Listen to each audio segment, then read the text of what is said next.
Hello दोस्तों, camera take में एक बार फिर से मैं आपका स्वागत करता हूं। आज के वीडियो में मैं सोनी A7IV कैमरा की जो सीरीज बना रहा हूं, जिसमें मैंने अब तक जब आप कैमरे को सोनी A7IV कैमरा को कैमरा मोड में रखते हो यानी कि फोटो मोड में रखते हो, उसके बाद जब आप मेन्यू प्रेस करते हो, मेन्यू प्रेस करने के बाद ये जो सारी सेटिंग आपको मिल रही है, shooting, exposure, colour, focus, playback, network और सेटअप, इन सब के ऊपर मैंने वीडियोस बना चुके हैं।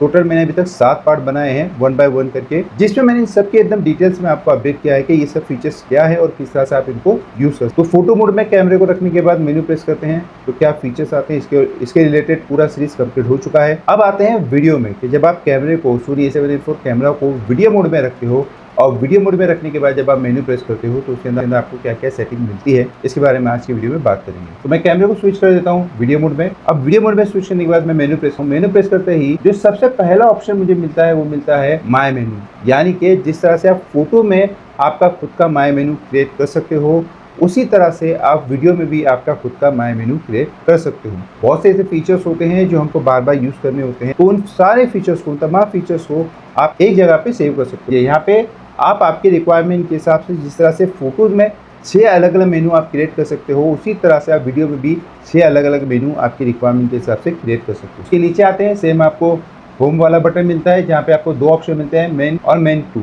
जब हम इमेज में जा रहे थे, इमेज में फोटो मोड में, और जब हम माय मेनू प्रेस कर रहे थे तो यहाँ पे आपको सिर्फ एक ही ऑप्शन मिल रहा था होम में, मेन। बट वीडियो में आप जैसे वीडियो में जाते हो और मेनू प्रेस करके होम वाले ऑप्शन पे आते हो तो यहाँ पे आपको 2 ऑप्शन मिल रहे हैं, मेन 1 और मेन 2। तो मेन 1 पे ये सारी सेटिंग मिलती है कि आपका कितना फ्रेम रेट पे कैमरा है, शटर स्पीड क्या है, ISO क्या है, अपर्चर वैल्यू क्या है, ऑटो वाइट बैलेंस क्या है, पिक्चर प्रोफाइल क्या है। यहाँ से ये सेटिंग्स को अगर आप चाहो तो उस पर ओके करके उन सेटिंग्स को चेंज भी कर सकते हो। तो बाय डिफॉल्ट मेन 1 में और मेन 2 में आपको ये सारी सेटिंग्स मिलती है। अब आते हैं मेन ऑप्शन जो है शूटिंग मोड। शूटिंग मोड में सबसे पहला ऑप्शन मिलता है आपको इमेज क्वालिटी। इमेज क्वालिटी के अंदर जो सबसे पहला ऑप्शन मिलता है वो मिलता है आपको फाइल फॉर्मेट। जैसे आप फाइल फॉर्मेट पे क्लिक करोगे तो यहाँ पे आप देख सकते हो आपको अलग अलग फाइल फॉर्मेट मिल रहे हैं, जिसपे आप देख सकते हो कि 4K के आपको 3 फॉर्मेट है और फुल HD के आपको 2 फॉर्मेट मिल रहे हैं।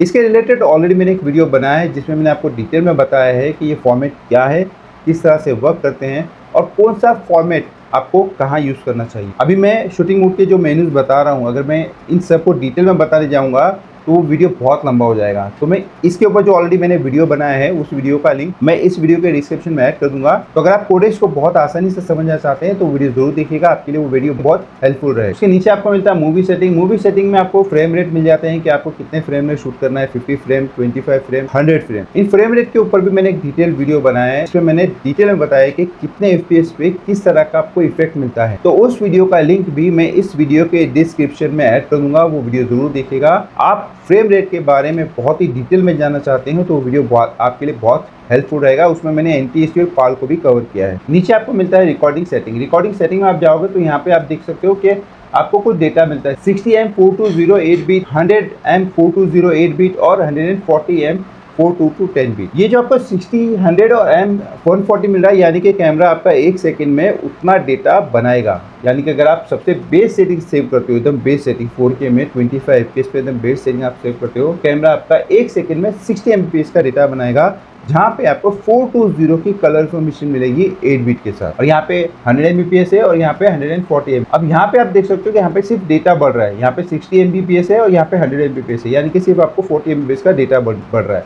यानी कि जो कंप्रेस फाइल है वो 60 Mbps है, यहाँ पे आपको 100 Mbps मिल रहा है, 40 Mbps ज्यादा मिल रहा है। बट यहाँ पे अगर आप देखो तो यहाँ पे Mbps तो बढ़ ही रहा है, साथ ही साथ आप देख सकते हो 42210 बिट आपको मिल रहा है। तो वीडियो में 422, 420 और 444 इस तरह की कलर इन्फॉर्मेशन होती है और ये बिट रेट पे डिपेंड करता है कि क्या बिट रेट पे आप शूट करते हो। एग्जाम्पल के तौर पे मैं आपको समझाना चाहूंगा, ये आप देख सकते हो इसके अंदर ये रेड कलर है। तो रेड कलर के कुछ शेड होते हैं, मतलब जब कोई लाइट किसी सब्जेक्ट पे पड़ती है तो लाइट की डेंसिटी से उस सब्जेक्ट के कलर पे फर्क पड़ता है, इसलिए एक्सपोजर बहुत मायने रखता है आपके कलर को मेंटेन करने की। फॉर एग्जाम्पल जैसे अगर आप यहाँ पे देख रहे हो मेरा 100 शटर है, अपर्चर 1.4 है और ISO 320। बट अगर मैं यहाँ से ISO और कम कर देता हूँ तो आप देख सकते हो जो रेड दिख रहा था वो रेड थोड़ा सा मरून की तरफ चला गया। और मैं अगर यहाँ से ISO बढ़ा देता हूँ तो वो जो रेड दिख रहा है वो ऑरेंज की तरफ आ गया, यानी कि लाइट की डेंसिटी से भी आपके कलर को फर्क पड़ता है। तो यहाँ पे 8 बिट 256 का शेड प्रोवाइड करता है, बट जैसे आप 10 बिट में आते हो, कहने को तो सिर्फ ये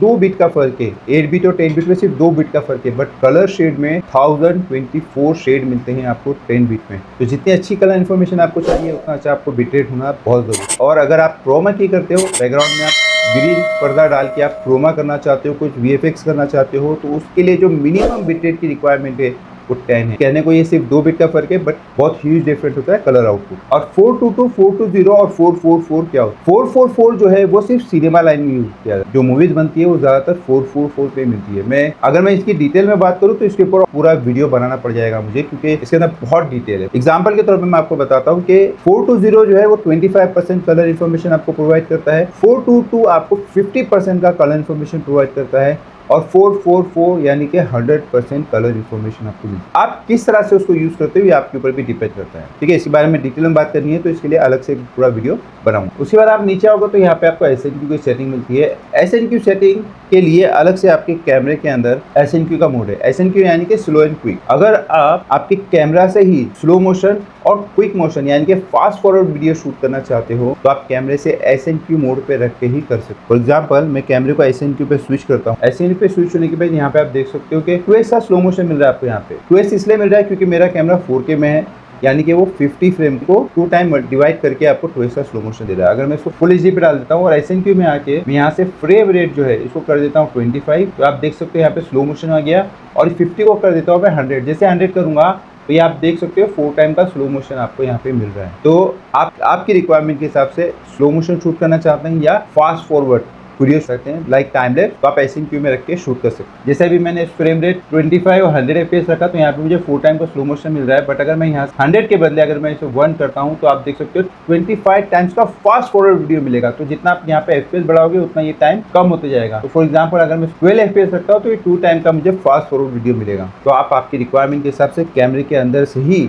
स्लो मोशन भी रिकॉर्ड कर सकते हो और फास्ट फॉरवर्ड वीडियो भी रिकॉर्ड कर सकते हो SNQ पे रख। अगेन मेन्यू प्रेस करते हैं। SNQ के नीचे आपको मिलता है प्रॉक्सी सेटिंग। एग्जांपल के तौर पे अगर आप कोई हाफ एन आवर्स का आधे घंटे का भी रिकॉर्डिंग कर रहे हो 4K में, तो जो डेटा बनता है अप्रोक्स बनता है 50 GB के आसपास। अब उस 50 GB के डेटा को अगर आपका सिस्टम पावरफुल है तो दिक्कत नहीं है, बट अगर पावरफुल नहीं है तो आप उस डेटा को जो भी सॉफ्टवेयर पे आप उसको एडिट करना चाह रहे हो आपको बहुत दिक्कत आएगी उसको एडिट करने में। फॉर एग्जाम्पल यहाँ पे ये एक वीडियो देख सकते हो, ये मैंने शूट किया था, बट जैसे भी इसको प्ले करूंगा तो ये देखिए प्रॉपर प्ले नहीं होगा, ये बहुत रुक रुक के प्ले होगा। यहाँ पे ये फुल क्वालिटी में है। मैं अगर क्वालिटी लॉस भी करता हूँ, मैं क्वालिटी कम भी करता हूँ, तब भी आप देख सकते हो ये प्रॉपर्ली रन नहीं कर रहा है। तो इसको जब मैं एडिट करने जाऊंगा तो मुझे एडिट में बहुत दिक्कत आएगी, मुझे बहुत होल्ड करना पड़ेगा, मुझे बहुत जज करना पड़ेगा। तो उस दौरान हम क्या करते हैं, प्रॉक्सी क्रिएट करते हैं, जो बहुत ही स्ट्रेसफुल काम होता है। तो अगर आप चाहो तो कैमरे के अंदर आप प्रॉक्सी क्रिएट कर सकते हो। तो प्रॉक्सी में आप जाते हो तो यहाँ पे आपको ऑप्शन मिलता है, जैसे आप इसको ऑन कर लोगे तो यहाँ पे आपको कैमरा ऑप्शन भी देता है कि आपको फुल HD में करना है या HD में करना है। तो HD में क्या होगा, डेटा और कम बनेगा।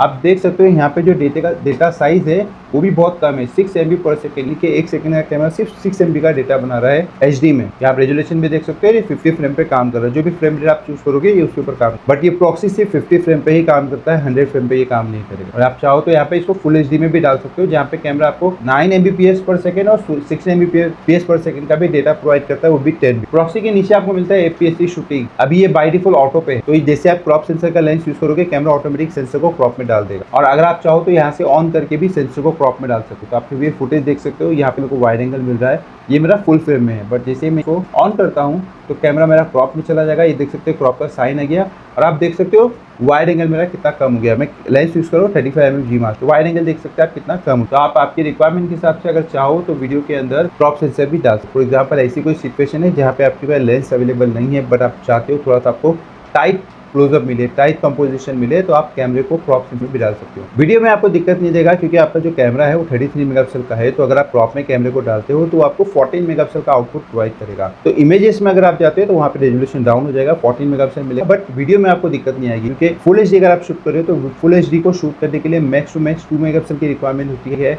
और 4K अगर आप शूट कर रहे हो तो 4K के लिए मैक्स टू मैक्स 8 मेगापिक्सल की रिक्वायरमेंट है। क्रॉप होने के बाद कैमरा आपको 14 मेगापिक्सल प्रोवाइड करता है। आप वीडियो रिकॉर्ड कर सकते हो। सिर्फ इमेज में आपको थोड़ा सा कॉम्प्रोमाइज करना पड़ेगा। एपीजी शूटिंग मोड के नीचे आपको मिलता है लेंस कंपोजिशन। लेंस कंपोजिशन में आप जाओगे तो यहाँ पे आपको 4 अलग अलग ऑप्शन मिलते हैं, shading composition, chromatic aberration, distortion composition और ब्रेथिंग कंपोजिशन। हर लेंस के अंदर जो एलिमेंट, जो ग्लास होते हैं, जब लाइट उन ग्लास के ऊपर पड़ती है तो बहुत सी लाइट रिफ्लेक्ट होती है, यानी कि जो कलर की जो खामियां होती है उन खामियों को रिकवर करने के लिए आप पोस्ट में तो कर ही सकते हो, बट कैमरा ही आपको सारे करेक्शन करके दे देता है। लाइक जैसे शेडिंग कंपोजिशन आप यहाँ से ऑटो करते हो तो आपको शेडिंग कंपोजिशन का इशू नहीं आएगा। क्रोमेटिक एब्रेशन कलर के इशू नहीं आएंगे, जैसे जो पर्पल फिलिंग्स आता है वो आपको नहीं आएगा। डिस्टॉर्शन, जो वाइड एंगल लेंस यूज करने के टाइम पे जो डिस्टॉर्शन मिलता है, कर्व मिलता है, वो आपको नहीं मिलेगा। और ब्रेथिंग कंपोजिशन, ये जो फीचर्स है ब्रेथिंग कंपोजिशन, ये सिर्फ और सिर्फ सोनी के लेंसेज पे ही वर्क करेगा, ये थर्ड पार्टी के लेंसेज पे वर्क नहीं करेगा। इसमें क्या होता है ब्रेथिंग कंपोजिशन में, जब आप मेरा फ्रेम पे ध्यान दीजिएगा तो यहाँ पे अगर कॉर्नर पे आप ध्यान दो तो फ्रेम थोड़ा सा मेरा शिफ्ट हो रहा है, फ्रेम में थोड़ा सा फर्क आ रहा है, बट जैसे मैं ब्रेथिंग कंपोजिशन को ऑन करता हूँ तो जो फ्रेम में शिफ्ट हो रहा था वो नहीं होगा। ये आप देख, जो फ्रेम मेरा शिफ्ट हो रहा था वो अब नहीं होगा। तो ये सारे ऑप्शन आपको मिलते हैं इमेज क्वालिटी का। जैसे आप आते हो तो आपको मिलता है मीडिया। मीडिया के अंदर सबसे पहला ऑप्शन मिलता है आपको फॉर्मेट। मेमोरी कार्ड अगर आप फॉर्मेट कर सकते हो। रिकॉर्डिंग मीडिया सेटिंग, इसके ऊपर ऑलरेडी मैंने प्रीवियस वीडियो में भी बताया है और मैंने इसके ऊपर ऑलरेडी एक वीडियो भी बनाई कि 2 मेमोरी कार्ड अगर आप यूज करते हैं तो दोनों मेमोरी कार्ड को किस तरह से आप कमांड दे सकते हो। लाइक एक में वीडियो शूट करना, एक में रॉ करना या कॉपी कर। तो मैं उस वीडियो का लिंक इस वीडियो के डिस्क्रिप्शन में ऐड कर दूंगा, तो उस वीडियो को जरूर देखिएगा, वो वीडियो आपके लिए हेल्पफुल रहेगा। नीचे आते हैं यहाँ पे आपको रिकवर इमेज डेटाबेस मिलता है। जब कोई भी नया मेमोरी कार्ड आप यूज करते हो, लाइक जैसे अदर ब्रांड के कैमरे में कोई मेमोरी कार्ड यूज हो रहा है और उस मेमोरी कार्ड को अगर आप आपके कैमरे में यूज कर रहे हो तो कैमरा उस मेमोरी कार्ड को अपने सॉफ्टवेयर, अपने सिस्टम में रिकवर करता है, उसके बाद आप उसके मेमोरी कार्ड को यूज कर पाओगे। नीचे मिलता है आपको डिस्प्ले मीडिया इन्फो, यानी कि आपके कौन से मेमोरी कार्ड में कितना स्पेस है, कितना आप मूवी रिकॉर्डिंग शूट कर सकते हो। तो दोनों मेमोरी कार्ड का आप डेटा ले सकते हो, बट यहाँ पे सिर्फ एक ही मेमोरी कार्ड है तो एक कार्ड का वो डेटा आपको बताएगा कि कितने ड्यूरेशन का आप वीडियो शूट कर सकते हैं। नीचे आपको मिलता है फाइल। फाइल में सबसे पहला ऑप्शन मिलता है राइट सीरियल नंबर, यानी कि आप आपकी फुटेज पे कैमरे का सीरियल नंबर राइट कर सकते हो। जैसे इसको ऑन करोगे आप, ये आपकी फुटेज के ऊपर सीरियल नंबर राइट करना शुरू है, बट ये आपकी फुटेज पे नहीं दिखेगा, ये उसकी इन्फॉर्मेशन में दिखेगा, यानी कि मेटा डाटा में। नीचे आपको मिलती है फाइल सेटिंग। फाइल सेटिंग के अंदर आप जाओगे तो देखिए पहला ऑप्शन मिलता है आपको फाइल नंबर सीरीज, जहाँ पे आप सीरीज को रिसेट भी करना चाहो तो कर सकते हो। उसके नीचे मिलता है सीरीज काउंटर रिसेट, तो आप यहाँ से अगर चाहो तो उस सीरीज को रिसेट कर सकते हो। जो भी आपका सीरीज चल रहा है उस पूरी सीरीज को अगर आप रिसेट करना चाहते हो तो यहाँ से रिसेट कर सकते हो। नीचे आपको मिलता है फाइल नेम फॉर्म, ये एक बहुत अच्छा फीचर्स है आपके कैमरे के अंदर, जहाँ पे आप आपकी फाइल को नाम दे सकते हो। लाइक जैसे सेम डे आप 2 क्लाइंट का शूट कर रहे हो तो दोनों क्लाइंट का आप अलग अलग नाम दे सकते हो आपकी फाइल को, जहाँ पे आप जब शॉर्ट करने जाओगे तो आपको बहुत आसानी होगी। फाइल नेम के हिसाब से आप आपकी फाइल को शॉर्ट कर सकते हो। तो यहाँ पे आपको फाइल किस तरह से देना है, फाइल नेम का फॉर्मेट कैसा चाहिए, स्टैंडर्ड चाहिए, टाइटल चाहिए, डेट प्लस टाइटल चाहिए या टाइटल प्लस डेट चाहिए, जो आप रखना चाहो रख सकते हो। मैं एग्जांपल के तौर पे बताता हूँ। स्टैंडर्ड जो रहेगा, देखिए नीचे C123 जो दिख रहा है ये स्टैंडर्ड फॉर्मेट है। टाइटल रखूंगा तो सेम वही मिलेगा आपको। डेट टाइम रखता हूँ तो देखिए यहाँ पे आपको डेट आ गया, year month date plus file name. उसके बाद अगर टाइटल प्लस डेट लिखता हूँ तो पहले टाइटल आएगा, फिर डेट आएगा और फिर आपका सीरीज। बट यहाँ पे मैं ज़्यादातर डेट प्लस टाइटल रखता हूँ। डेट से इजी होता है कि कौन से डेट पे मैंने वो फुटेज शूट करी है उसको याद। उसके नीचे आता है टाइटल नेम सेटिंग, यानी कि आप आपके क्लाइंट के नाम के हिसाब से आपकी फाइल को भी नाम दो। यहाँ पे जैसे टाइटल मैं इसको ओके करता हूँ, यहाँ से मैं दे इसको, यहाँ पे मैंने मेरे नाम से इसको टाइटल दे दिया आसिफ, और यहाँ से मैं इसको ओके कर देता हूँ। ये टाइटल ओके हो गया, यहाँ से ओके। तो अभी आप देख सकते हो डेट आसिफ प्लस उस फाइल का नंबर। तो इस तरह से आप आपके क्लाइंट के नाम के हिसाब से आपकी फाइल को नाम दे सकते हो, ताकि आपको सॉर्ट करने में बहुत आसानी। ये आपको ऑप्शन मिलता है फाइल सेटिंग के नीचे आप आते हो तो मिलता है आपको शूटिंग मोड में जो सबसे पहला ऑप्शन मिलता है आपको एक्सपोजर कंट्रोल टाइप। जैसे आप इसमें जाओगे तो यहाँ पे आपको 2 ऑप्शन मिलते हैं, PASM मोड और दूसरा मिलता है flexible exposure mode. Flexible exposure mode actually ये जो सोनी का सिनेमा लाइन कैमराज आते हैं FX3, FX30, FX2, उसमें क्या होता है कि अपर्चर डायल तो अपर्चर का ही काम करता है, बट शटर डायल जो है वो ISO का काम करता है। और जो फ्रंट डायल है, थंब पे जो डायल है, बाय डिफॉल्ट कैमरे के अंदर उसके अंदर कोई सेटिंग नहीं होती है, बट सिनेमा लाइन में ये जो डायल है, फ्रंट डायल, ये शटर का काम करता है। तो इस तरह का अगर आपको सेटिंग चाहिए तो आप फ्लेक्सिबल एक्सपोजर मोड पे डाल सकते हो आपके कैमरे को। इसके ऊपर डिटेल वीडियो मैंने ऑलरेडी बनाया है, उस वीडियो का लिंक मैं इस वीडियो के डिस्क्रिप्शन में ऐड कर दूंगा। अगर आप और डिटेल में इसको समझना चाहते हैं तो वीडियो जरूर देखिएगा, आपके लिए वीडियो बहुत हेल्पफुल रहेगा। कैमरा सेट मेमोरी, जो कैमरे के अंदर आपको 1 2 3 डायल के ऊपर जो 1 2 3 का बटन है, ये कस्टमाइजेबल सेटिंग है जो आप आपकी रिक्वायरमेंट के हिसाब से कस्टमाइज कर सकते हो। लाइक जैसे आप स्टूडियो और इंडोर आउटडोर शूट कर रहे हो तो इंडोर की सेटिंग अलग, आउटडोर की सेटिंग अलग कर सकते हो। किस तरह से कर सकते हो मैं दिखा देता हूँ आपको। इसको करने के लिए आपको आ जाना है नॉर्मल मैनुअल मोड पे, और जो भी सेटिंग करनी, लाइक जैसे अगर मैं चाहूँ, जैसे मैं इंडोर में पॉडकास्ट शूट कर रहा हूँ तो मैं पॉडकास्ट की सेटिंग सेव कर सकता हूँ, और जैसे उसी कैमरे को मैं आउटडोर में यूज़ कर रहा हूँ तो आउटडोर में मैं दूसरी सेटिंग सेव कर सकता हूँ। मैं आपको करके दिखाता हूँ किस तरह से आप कर सकते हो। तो यहाँ पे जैसे मैं मेन्यू प्रेस करूँगा, मेन्यू प्रेस करके मैं आ जाऊँगा इमेज क्वालिटी में। इमेज क्वालिटी में जो मेरा पॉडकास्ट अगर मैं शूट कर रहा हूँ तो 4K पे रखूँगा। नीचे मूवी सेटिंग में 25 रख लूँगा, क्योंकि पॉडकास्ट में कोई एक्शन तो होगा नहीं, सब बैठ के ही बात कर रहे होंगे, तो 25 इनफ हो जाएगा। बिट रेट में 10 ही रखूंगा, 140 Mbps, यानी कि अच्छा क्वालिटी वाला डेटा मिले मुझे। ये हो गया। उसके बाद में पिक्चर प्रोफाइल मेरे रिक्वायरमेंट के हिसाब से चूज़ कर लूँगा। यहाँ 11 चूज़ कर लेता हूँ इंडोर के लिए। 25 फ्रेम रेट है तो शटर मेरा 50 होना चाहिए। अपर्चर वैल्यू मैं मेरे रिक्वायरमेंट के हिसाब से चूज़ कर यहाँ से 4 कर देता हूँ। ISO 640 इनफ हो रहा है यहाँ पे इस सिचुएशन के हिसाब से। तो एक सेटिंग मेरी हो चुकी है, इसको मैं सेव करता हूँ। मेन्यू प्रेस करके मैं आ जाता हूँ शूटिंग मोड में। शूटिंग मोड में मुझे मिलता है कैमरा सेट मेमोरी, इसको ओके करूँगा तो यहाँ पे आप देख सकते हो आपको 1 2 3 यानी कि जो डायल के ऊपर 1 2 3 का ऑप्शन है वो मिलता है। प्लस आप देख सकते हो M1 M2 M3 M4 भी मिलता है। ये जो सेटिंग है ये आप मेमोरी कार्ड के अंदर सेव कर सकते हो, बट याद रखिएगा ये सेटिंग उसी मेमोरी कार्ड में होगी जिसमें आपने इसे सेव की होगी, और अगर आप उस मेमोरी कार्ड को फॉर्मेट करते हो तो वो सारी सेटिंग चली जाएगी। बट 1 2 3 की सेटिंग जब तक आप कैमरे को रिसेट नहीं करोगे वो सेटिंग रहेगी। तो यहाँ पे मैं इसको 1 पे ओके कर दूँ, ये 1 पे सेव हो गया। अब मैं जैसे इस डायल को स्विच करूंगा 1 पे, तो आप देख सकते हो 1 पे जो मेरी सेटिंग थी 4K 25 पॉडकास्ट वाली वो सेटिंग आ गई। तो इस तरह से आप चाहो तो 1 2 3 को कस्टमाइज कर सकते हो, और मेमोरी कार्ड के अंदर भी आपके रिक्वायरमेंट के हिसाब से सेटिंग को कस्टमाइज कर सकते हो। कैमरा सेट मेमोरी के नीचे आपको मिलता है मेमोरी रिकॉल मीडिया, ये स्लॉट 1 पे है। कि अगर आप यहाँ पे जो M1 M2 M3 ये जो ऑप्शन आ रही है स्लॉट 1 के मीडिया में सेव करना चाहते हो, स्लॉट 2 के मेमोरी कार्ड में सेव करना चाहते हो, तो यहाँ पे आप वो स्लॉट को चूज कर सकते हो जो भी मेमोरी कार्ड के अंदर आपकी वो सेटिंग होगी। उसके नीचे आप आते हो तो यहाँ पे आपको मिलता है शटर साइलेंट का ऑप्शन। जो सबसे पहला ऑप्शन मिलता है साइलेंट मोड, ओके करोगे साइलेंट ऑन ऑफ का ऑप्शन आएगा, तो इसको ऑन कर सकते हो आप साइलेंट को। और साइलेंट ऑन करने के बाद यहाँ पे आपको ऑप्शन मिलता है कि साइलेंट क्या करना चाहते हो, शटर प्रायोरिटी, अपर्चर प्रायोरिटी के जो डायल है उन डायल के जो जब उनको रोटेट करने के बाद जो साउंड आता है उसको आप साइलेंट करना चाहते हो, तो यहाँ से आप अपर्चर को साइलेंट प्रायोरिटी पे डाल सकते हो। यहाँ पे आप शटर का ऑप्शन है, इसको आप तो इनको आप टारगेट कर सकते हो ताकि वो जो वर्क करेगा वो साइलेंट। इसके नीचे आपको मिलता है रिलीज विदाउट लेंस, यानी कि अगर आपके कैमरे में लेंस नहीं लगा है तब भी आप वीडियो रिकॉर्डिंग ऑन कर सकते हो off. Anti flicker set, anti flicker set में आप जैसे जाते हो तो यहाँ पे आपको मिलता है वेरिएबल शटर। वेरिएबल शटर को जैसे आप ऑन करते हो, इसको बताने से पहले मैं आपको नॉर्मल बताता हूँ कि आप देख सकते हो यहाँ पे जो शटर है मेरा 1/50, अगर मैं इसको चेंज करता हूँ तो ये सीधा जाएगा 60, उसके बाद 80, यानी कि 20 60 और 80 के बीच में जो नंबर से हुआ है, तो ये जो जंप कर रहा है ये शटर डायरेक्टली स्टेप में जंप कर रहा है। बट अगर आप ऐसी कोई सिचुएशन पे हो जहाँ पे LED लाइट है और उसकी फ्रीक्वेंसी से आपके कैमरे की शटर की फ्रीक्वेंसी मैच नहीं हो रही है, क्योंकि मे भी हो सकता है उसका हर्ट्ज वैल्यू डिफरेंट हो, तो आप क्या कर सकते हो, मेन्यू प्रेस करके एंटी फ्लिकर में जाइए और वेरिएबल शटर को ऑन कर दीजिए। आप इसको ऑन करेंगे नीचे आपको मिलता है वेरिएबल, ओके कर दीजिए, तो आप देख सकते हो जो शटर पहले आपको 1/50 1/60 के हिसाब से मिल रहा था वो डायरेक्टली आपका डेसिबल में आ गया। तो यहाँ आप आपके रिक्वायरमेंट के हिसाब से कंटिन्यू नंबर के हिसाब से यहाँ पे नंबर जम नहीं होंगे, और इसकी फ्रीक्वेंसी के हिसाब से मतलब जो भी लाइट आप यूज कर रहे हो उसकी फ्रीक्वेंसी के हिसाब से आपके कैमरे की शटर की फ्रीक्वेंसी को मैच कर सकते हो ताकि आपको फ्लिकर का इशू ना आए। ये सारी सेटिंग थी शटर साइलेंट में। आप आते हो तो यहाँ पे आपको मिलता है ऑडियो रिकॉर्डिंग। ऑडियो रिकॉर्डिंग के अंदर पहला जो ऑप्शन मिलता है आपको ऑडियो रिकॉर्डिंग, इसके अंदर आप जाओगे तो यहाँ पे आपको 2 ऑप्शन मिलते हैं, ऑन और ऑफ। ये अगर आपका ऑफ रहेगा तो कैमरा आपका वीडियो तो रिकॉर्ड करेगा बट ऑडियो रिकॉर्ड नहीं करेगा। तो आप ऑडियो रिकॉर्ड करना चाहते हो वीडियो के साथ साथ, तो ये ऑन होना जरूरी है। उसके नीचे आप आओगे तो यहाँ पे आपको मिलता है ऑडियो रिकॉर्डिंग लेवल, यानी कि जो भी ऑडियो आप रिकॉर्ड कर रहे हैं उसका लेवल कितना होना चाहिए, एक्स्ट्रा नॉइस वो सब नहीं आना चाहिए, इसी पर्टिकुलर बंदे का ही ऑडियो आपको चाहिए, तो आप यहाँ पे लेवल सेट कर सकते हो। उसके नीचे आपको मिलता है ऑडियो टाइमिंग आउट। यहाँ पे आपको 2 ऑप्शन मिलते हैं, लाइव और लिप सिंक।